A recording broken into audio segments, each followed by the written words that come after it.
Here's what's topping our lineup on this Monday here on the Now. More people are crowdfunding to pay off medical bills, what the most successful campaigns are doing, and what you need to consider before you ask for help. And they're called data brokers, companies able to collect data about you, but they don't have much oversight right now. We're going to take a look at a push to change this. And renters can face a lot of restrictions with their pets, why property owners could have an extra incentive to give them more leeway. And the steady rain is let up in Bloomington for now. You see some fog. I think that'll be the situation where the rain lets up. The fog will fill in for a while during the evening hours. 24 more hours here with periods of rain, and then it'll turn more winter-like as we get to the middle of the week. Let's check out our current temperatures, and whether you're north, south, west, or east in Indiana, it doesn't really matter. 43 in Indy, 44 in Bloomington. That wind is out of the east, generally around 10 miles per hour. As low pressure sits and spins to our southwest, we've got one area of rain that's just moved through, then just spotty light showers from Indy to the southwest. But look what happens if I broaden this. You'll see the circulation around that low pressure area I was mentioning. That's starting to build the next batch of rain that will move across Illinois and then through, I think, especially the southern half of the Hoosier State. Temperatures will not change between now and 11 o'clock tonight, or if they do, a degree or two. What will increase is the rain chance again, whereas we have that break in the southern half of the state, the rain will fill back in. During the day tomorrow, temperatures around 40 degrees most of the day. Periods of rain will be around.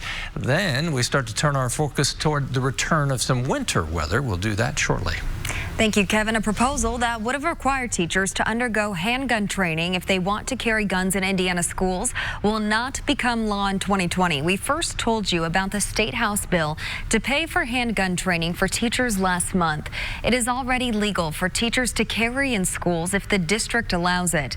But the training bill won't be moving forward in 2020. The chair of the House Education Committee killed the bill today, and it won't be brought back. An administrator within the Northeastern Wayne School Corporation is on administrative leave while the district conducts an investigation. The district is not saying who or why, but the school superintendent says they will assist the proper authorities in their investigations. We have learned Indiana State Police is conducting a criminal investigation. ISP will not discuss names or any facts of an ongoing investigation unless public safety is involved. Movie producer Harvey Weinstein has been found guilty of 2 of 5 counts in his sexual assault trial. The jury finding him guilty of committing a criminal sexual act in the 1st degree and rape in the 3rd degree. Now, that first count carries the more significant punishment with a potential of 5 to 25 years in prison.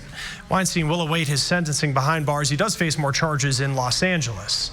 A new rule that makes it more difficult for immigrants to apply for residency took effect today. Now, it's known as the public charge rule. That new criteria looks at whether green card applicants has used government benefits like food stamps, Medicaid, or subsidized housing. Opponents of this new rule say it places a burden on poor immigrants who are from non-speaking English countries. Men and women handle a lot of things differently. We know this. And when it comes to driving, there are distinct differences. But not only on the ways that we drive on the road, but as they cut back on driving as they age. They do something called self-regulating, which is a natural thing. You begin to stay off the highways because you don't feel comfortable on it. And instead, you may start taking side streets. And we have found that that's often not the safest way to do it, because if you're taking side streets, you're often on an uncomfortable road, or there are more stop signs, there are more pedestrians. AAA is looking at the habits of drivers who are 65 and older, and they looked at what issues older drivers face as they drive less, and they found that men had a harder time finding advice and guidance on driving less. And while the research didn't focus on why men struggle more than women, it points towards opportunities. Plan. If you know somebody is older and they're beginning to cut back on driving, there are ways that you can talk to them and to find opportunities for them to get around that will keep them to, well, help them maintain their sense of independence and help them maintain their overall life satisfaction. Now, talking to an aging loved one about their driving can be difficult. AAA has suggestions to avoid an intervention and resistance. Now, they have a driver planning agreement online, which is a guide to conversations about safe driving and planning before they become a concern. All right, let's take a look once again at our lineup. Medical debt is a problem that many Americans face, and now more are trying crowdfunding to pay off their bills. We're going to take a look at what the most successful campaigns are doing to stand out and what you need to consider before you ask for help. 10 a.m. to 9 p.m. at Ashley Home Store. 1 in 5 people in the United States have given or know someone who has donated to a crowdfunding campaign for medical bills. Nearly 8 million people have started one for themselves, or they know someone who has. Now, that's according to a survey that's done by NORC at the University of Chicago. Now, one company, Eventi's Partners, helps people start crowdfunding campaigns, and they say there's a need for people who are looking for help with medical bills. Now, in order to have a successful campaign, they say it's really about how you tell your story. You want to start with a headline that draws people in, and you make people find out about the problem or issue. Even friends and family typically don't know the full story. You know, they know that there's someone in need or someone has a medical issue, but they don't know all the pain and process that the whole family went through. Now, you want to use photos to tell your story and make sure your page is shareable. Now, all this advice comes certainly with a grain of salt. The National Patient Advocate Foundation says that people shouldn't expect to get all their money from crowdfunding. And if you know that you will get help from family and friends, you may want to ask from them directly in order to avoid fees from crowdfunding websites. And if anything, crowdfunding sites, they do help with one thing. It takes away a little bit of the awkwardness of asking people for money. I think as a culture, we're pretty shy about money, and so just having a more anonymous link that you can post on Facebook is sometimes a lot easier for people. Now, something else to note here, proceeds from these campaigns are considered taxable income, and you can technically claim the money as a gift. And if you receive money from strangers, though, it can get a little tricky. Let's take another look at our lineup today. Here on the Now, they're called data brokers, companies that are able to collect data about you. And they don't have much oversight right now, so we're going to take a look into a push to change that next here on the Now. RTV6 is working for you. Poverty is an issue that impacts people across the country. The median household income in America is a little more than $59,000 a year. It's less than half that in Holmes County, Mississippi. Now, that is a tough stat for that area, but it's one that some people there aren't letting define them. I hear a lot. You can go to Holmes County. You can get away with murder in Holmes County.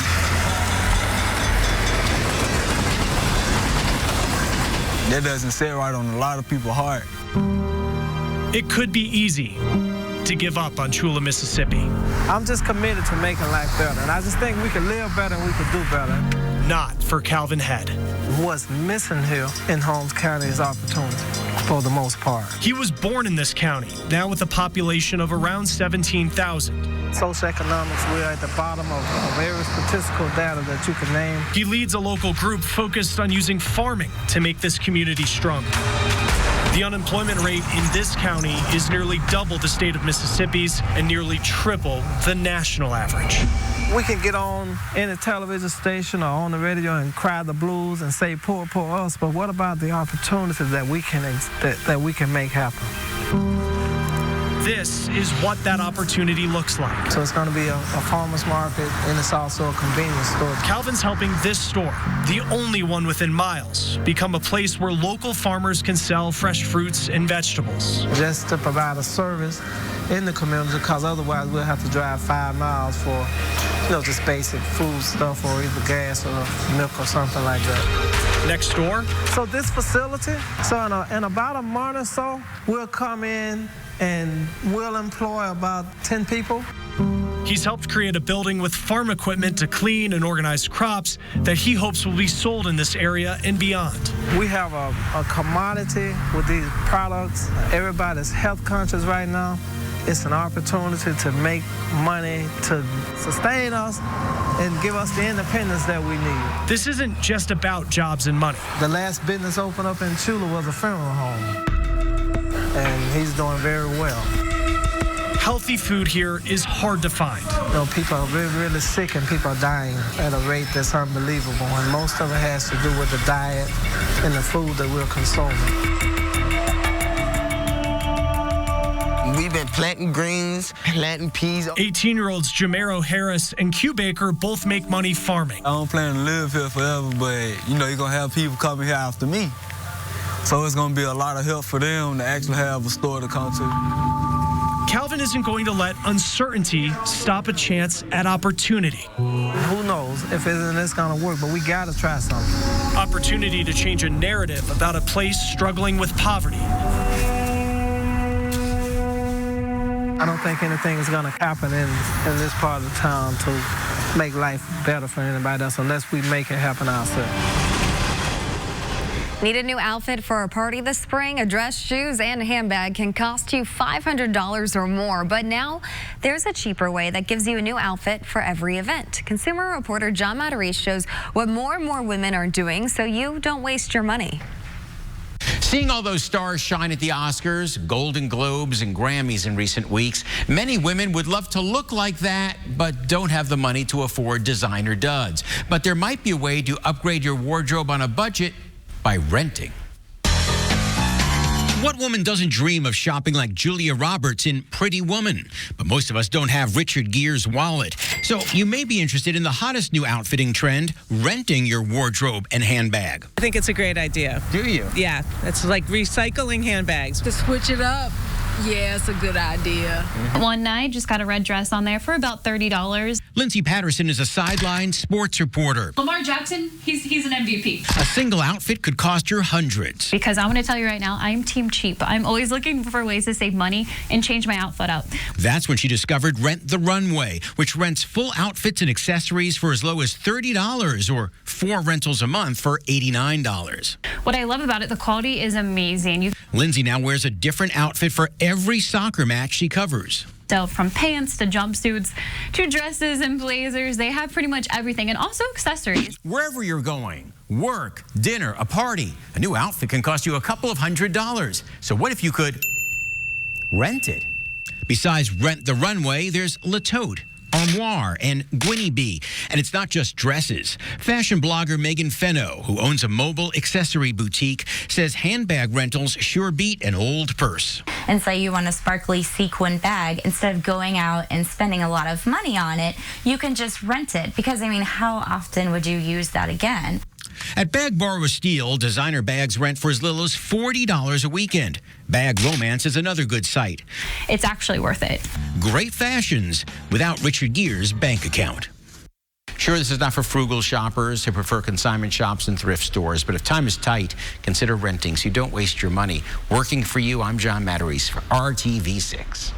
And speaking of fashion, it's about your umbrella and raincoat for tomorrow. We've got the rain around tonight. You're looking through the fog the best you can from the Indianapolis Motor Speedway toward downtown. Where we've had the rain let up, the fog settles in a bit. When the rain picks back up, that'll wash away the fog. Snow potential Wednesday, eyeing accumulating snow even in central Indiana. Right now, it looks like the core of the heaviest snow will be in the northern portion of the state.